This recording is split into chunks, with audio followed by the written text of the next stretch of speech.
Men bitta ham odamni kabinetimdan pilingsiz qo'yib yubormayman. Pilingni надо с умом использовать. Aql bilan ishlatish kerak, spetsialist ayniqsa.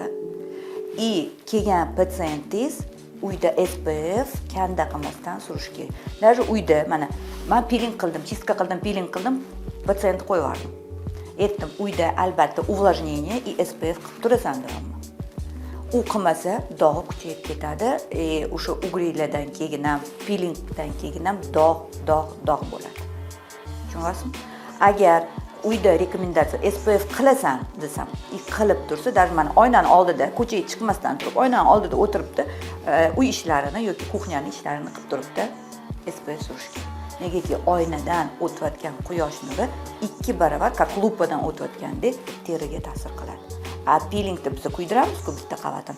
Kuydirganimizdan keyin to'g'ridan to'g'ri 2 barobar kuchi bilan quyosh bizning terimizga kiradi.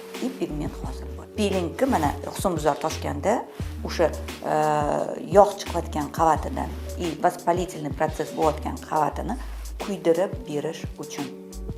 Kuydirib berganimizdan keyin, соответственно, mikroblar размноженияsi kamayadi. Ko'pchilik spetsialistlar men bilan соглашаться qilmasligi ham mumkin, lekin men o'zimni tajribamdan ko'rgan holatda aytaman. Chunki men угревая sib kelganda обязательно piling qilaman. Даже угревая sib kelmasa ham, pigment bilan kelsa ham piling qilaman. Men bitta ham odamni kabinetimdan pilingsiz qo'yib yubordim. Yil davomida. Lekin har bitta odamga o'zini rekomendovanный piling